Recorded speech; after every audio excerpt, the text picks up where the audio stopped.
Assalamualaikum warahmatullahi wabarakatuh. Apa kabar teman-teman sekalian?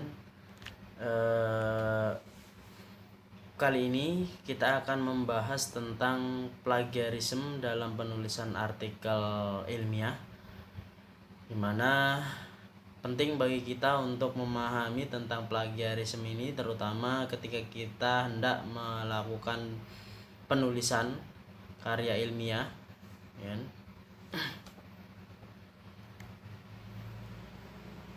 Karena ini sering terjadi, ya kan, sering terjadi baik dilakukan secara sengaja maupun tidak sengaja.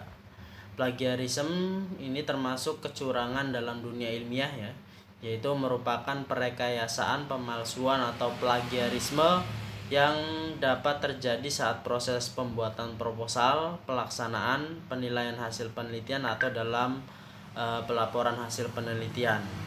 Itu definisinya. Kemudian definisi lain adalah tindakan mencuri gagasan atau hasil pemikiran dan tulisan orang lain yang digunakan dalam tulisan seakan-akan gagasan atau tulisan orang lain tersebut itu adalah gagasan atau tulisan kita sendiri, sehingga hal itu merugikan orang lain.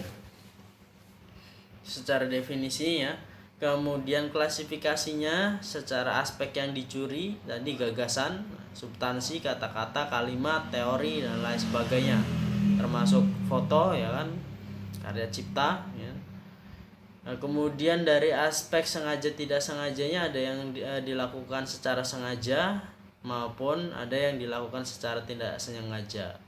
Proporsinya ada yang lebih dari ini, relatif ya, ada yang bisa juga 100%, ya kan, lebih dari 70, 30 sampai 70, kurang dari 30%. Kemudian polanya in toto atau mozaik, keseluruhan atau sebagian, ya kan, tempel-tempel seperti itu, ya kan. Kemudian individu sumber, ya kan, autoplagiarism, ya kan, plagiarisme yang dilakukan secara dari karya ilmiah sendiri juga bisa, ya. Kemudian bahasa sumbernya atau interlingual. Jadi plagiarisme yang diakibatkan dari perbedaan bahasa, ya, mentranslate kemudian mengakui sebagai bahasa sendiri. Contoh plagiarisme diantaranya plagiarisme gagasan, yaitu pengulangan penelitian yang telah dilakukan sebelumnya, ya, kecuali penelitian dalam dunia kedokteran, ya, yang diperbolehkan. Kemudian melakukan penelitian pada kelompok yang berbeda dari segi gender, umur, ras, lokasi, respon individu. Nah, di sini agar kita tidak dianggap plagiarisme, maka dalam tulisan kita harus secara jelas menyatakan bahwa penelitian tersebut sudah dilakukan sebelumnya dan dilakukan kembali untuk melihat hasilnya pada populasi atau keadaan yang berbeda. Kemudian plagiarisme kata atau kalimat, yaitu mengutip secara langsung, ya kan, melakukan parafrase atau penulisan gagasan orang lain tanpa mencantumkan sumbernya, ya. Jadi kita mengutip secara langsung atau copy paste atau melakukan parafrase dengan cara kita mengubah bentuk bahasa, akan tetapi ide gagasannya pada dasarnya sama, ya kan. Kemudian kita tidak mencantumkan sumbernya. Kemudian yang kedua adalah menggunakan kata-kata seorang penulis tanpa menyatakan bahwa tulisan merupakan kutipan atau rujukan. Ya, jadi gunakan tanda kutip. Jadi ketika kita mengutip ini penting, ya.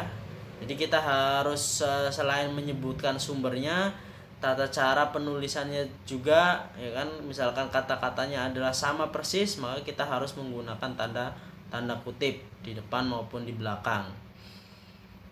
Nah, kemudian yang ketiga adalah menyampaikan versi sendiri tanpa menyatakan sumbernya. Ini sama seperti parafrase itu, ya, hampir mirip. Jadi kita melakukan mengubah bahasa, ya kan, mengubah bentuk kalimat, mengubah paragraf, ya kan, akan tetapi hakikatnya gagasannya adalah menyerupai atau sama, ya. Kemudian kita tidak menyebutkan sumbernya. Nah, ini termasuk tindakan plagiarisme. Kemudian contoh lain yaitu menyalin atau memodifikasi nas dari buku, jurnal, ensiklopedi dan koran, ya, tanpa menyebutkan sumbernya tentunya. Kemudian menggunakan foto, video, dan audio tanpa izin, ini yang sering terjadi ya, terutama ketika kita nyari foto, video di internet ya kan, seringkali kita unggah di media sosial dan lain sebagainya ya kan, yang tanpa izin dari pemiliknya. Ini termasuk tindakan plagiarisme. Kemudian menggunakan hasil kerja mahasiswa lain dengan menyatakan sebagai milik sendiri, ya, dianggap sebagai plagiarisme dan bisa juga dikenal sebagai kolusi. Ya. Jadi plagiarisme itu termasuk tindakan KKN. Ya. Contoh lain yaitu penerjemahan literal dari bahasa lain, ya, tidak sama dengan parafrase tapi translasi. Jadi kita melakukan translate ya, dari bahasa Inggris ke bahasa Indonesia misalkan, atau dari bahasa Cina ke bahasa Indonesia, kemudian kita akui sebagai karya kita. Nah, ini juga termasuk kegiatan termasuk tindakan plagiarisme.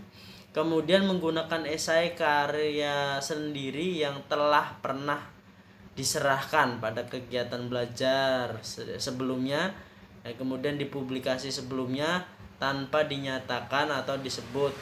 Ya, ini disebut sebagai autoplagiarisme. Jadi kita mengutip karya kita sendiri tapi kita tidak menyebutkan sumbernya. Ini juga termasuk plagiarisme, disebut sebagai autoplagiarisme. Jadi kita memplagiat hasil karya kita sendiri.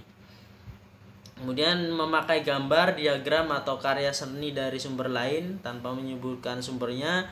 Kemudian membayar orang lain melakukan kerja ilmiah dan mengakuinya sebagai kerja sendiri. Nah, ini ya sering terjadi ya. Misalkan ketika mengerjakan skripsi, ya ini juga bisa. Alasan plagiarisme ada tidak sengaja, ya, tidak cukup waktu, tidak paham, ya, tidak sengaja misalkan terlalu terpengaruh dan tidak sengaja mengulangi bacaan sebelumnya, ya, atau misalkan kita pada dasarnya ingin menyebutkan sumbernya tapi kita kelupaan, ya, kelupaan mencantumkan sumbernya, atau juga karena dia tidak cukup waktu, ya, terlalu banyak tugas dan waktu yang tersedia itu membuat tulisan tidak cukup sehingga kita mengambil jalan pintas, ya.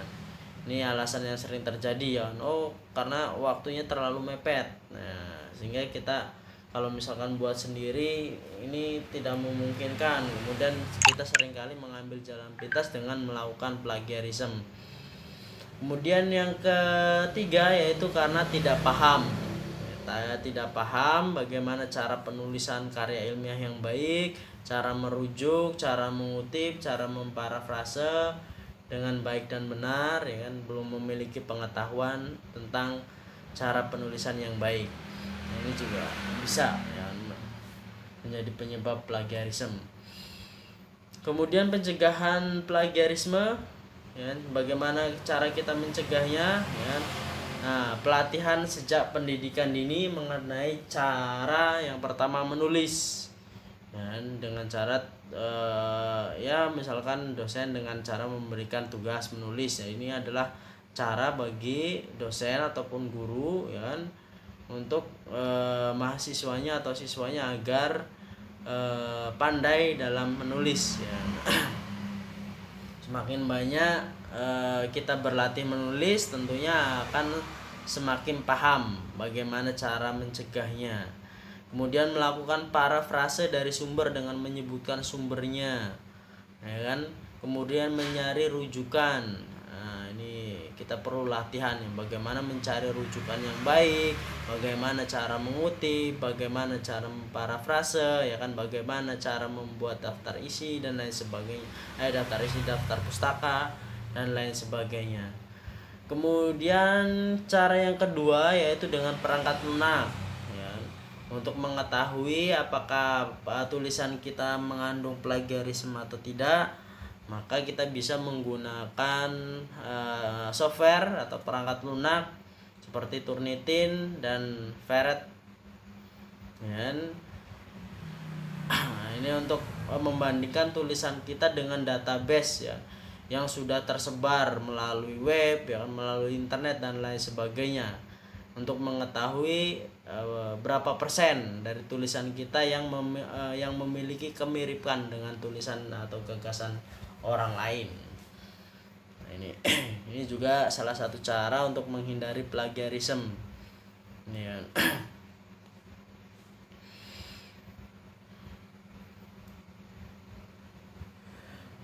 Kemudian cara menghindari plagiarisme selanjutnya adalah rangkumlah tulisan orang lain, gunakan parafrase. Ya, jadi yang pertama kita lakukan ya kan, dalam hal menulis tentunya kita terlebih dahulu tadi mencari referensi ya kan. Kemudian dari referensi-referensi yang kita dapatkan dirangkum ya, diparafrase dengan cara menyebutkan sumber-sumbernya. Jadi mencantumkan sumber gagasan setiap kali menggunakan gagasan atau tulisan orang lain. Jadi ketika kita menulis ya kan, begitu ada gagasan orang lain yang kita ambil, yang kita tuliskan ya kan, maka langsung mencantumkan sumbernya secara jelas dan sesuai dengan kaidah ya kan, kaidah karya tulis ilmiah. Bila perlu menggunakan kalimat atau kata-kata asli, berilah tanda kutip ya. Kalau misalkan kita mengutip kalimat ya kan, dimana kita tidak merubah bentuk kalimatnya, tidak merubah kata-katanya dan bentuk kalimatnya, maka gunakanlah tanda kutip ya, pada bagian depan dan belakang dari tadi gagasan yang kita salin.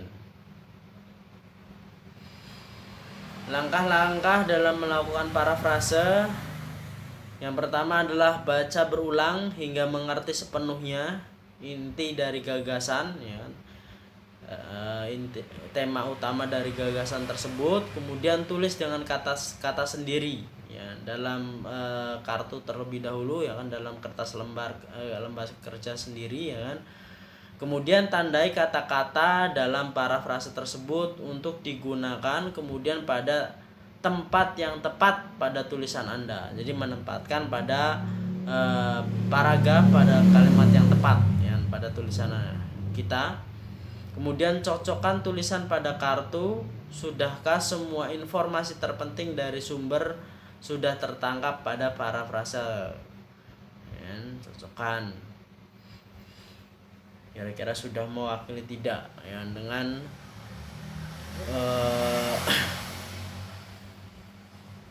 sumber utamanya, dan kita jangan lupa tetap mencantumkan sumbernya ya. Nah, kalau memakai kata-kata atau istilah asli ya, beri tanda kutip, atau bila panjang gunakan huruf lebih kecil dan gunakan inden. Nah ini ya, kalau misalkan kita mengutipnya lebih dari tiga baris ya, nah ini kita menggunakan huruf kecil ya, dengan menggunakan inden ya. Jadi dalam paragraf tersendiri, tidak dicampurkan dalam satu paragraf, tapi dalam paragraf tersendiri. Kalau misalkan jumlah kata yang kita kutip itu lebih dari 3 baris, kita bisa menggunakan huruf kecil dan menggunakan inden. Kemudian catat sumber juga dan juga halamannya ya. Kalau misalkan kita mengutip tadi ya kan, mengutip secara utuh, catat ya sumbernya dan juga halamannya, halaman di mana kata itu kita temukan dalam buku ataupun dalam jurnal dan lain sebagainya.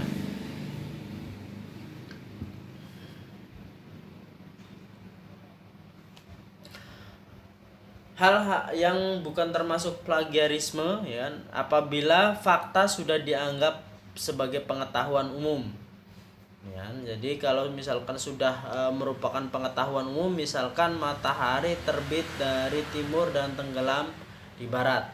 Nah, itu kan sudah hal-hal yang umum ya, fakta umum ya, merupakan hal yang lazim yang sudah umum, itu tidak termasuk dalam plagiarisme. Jadi meskipun kita ulang-ulang ya, itu tidak menyebutkan sumbernya ya, itu istilahnya bukan termasuk plagiarisme. Kemudian info yang sama dari sekurang-kurangnya 5 sumber ya, kalau misalkan info yang sama, kemudian mudah ditemukan dalam referensi umum, kemudian info yang sudah banyak dalam buku ajar. Ini kita tidak perlu mencantumkan sumbernya pun, istilahnya bukan termasuk plagiarisme.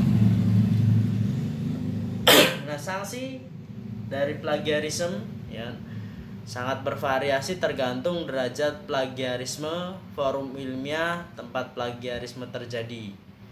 Ya. Ini beberapa sanksi. Yang pertama adalah peringatan lisan atau tertulis ya, kalau kita melakukan plagiarisme. Dan yang teringan yaitu dengan cara memberikan peringatan baik lisan maupun tertulis. Yang kedua dengan cara penundaan kenaikan pangkat, pembatalan kenaikan pangkat, pencabutan gelar hingga penuntutan ke pengadilan. Jadi proses hukum ini ya. Jadi kita harus berhati-hati ya kan, jangan sampai kemudian kita karena terjerat plagiarisme kemudian kita mendapatkan sanksi hukum ya kan, apalagi pencabutan gelar ya. Misalkan kita sudah S3 ya kan, atau misalkan sudah mendapatkan gelar profesor, ternyata diketahui hasil skripsinya itu dari plagiarisme. Nah, dari hasil plagiarisme, nah, kemudian gelar S1-nya dicabut. Nah, ini kan repot ya kan. Masa kita mendapatkan titel S2, S3, mendapatkan titel profesor tanpa melalui jenjang S1 ya. Nah, ini juga menjadi masalah ya kan. Dan kita pun bisa sampai pada kerana hukum ya, bisa dipenjara dan lain sebagainya. Karena karya tulis juga termasuk dari karya cipta ya, hak cipta yang harus dilindungi. Ini undang-undang hak cipta ya kan, dibuat untuk melindungi hak kekayaan intelektual, juga dapat merupakan hasil karya seni, misalkan musik, lukisan, desain, video, dan media lainnya. Kemudian memuat kekuatan hukum hingga pembajakan merupakan hal yang ilegal dan dapat dituntut secara hukum. Ya, sehingga plagiarisme ini memang harus kita hindarkan ya. Apalagi kita seorang akademisi ya kan, seorang peneliti tentu harus menghindari hal-hal tersebut ya.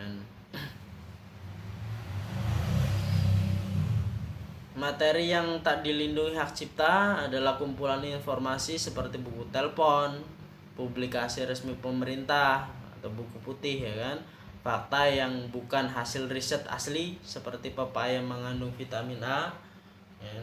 Kemudian karya domain publik ya, dan lain sebagainya. Nah, ini ya. Jadi apabila kita meminjam milik orang lain, baik itu berupa kata-kata, gagasan, teori, pendapat ya kan, meskipun kita sudah mengubahnya atau sudah melakukan parafrase, mengubah bentuk kalimatnya ke dalam bahasa yang lain ya kan, atau mengutipnya ya kan secara utuh ya kan, maka kita harus menyatakan dan menuliskan sumbernya secara jelas agar kita tidak terjebak dalam plagiarisme ya. Nah, ini ya. Baik, saya rasa itu ya kan materi kita pada hari tentang plagiarisme ya kan, dan nasihat saya supaya hati-hati ya kan dalam melakukan penulisan karya ilmiah ya kan, supaya kita tidak terjebak dalam hal ini ya. dan tidak terjebak dalam nanti yang berakibat pada sanksi, ya, sanksi hukum. Terima kasih, itu saja yang bisa saya sampaikan. Assalamualaikum warahmatullahi wabarakatuh.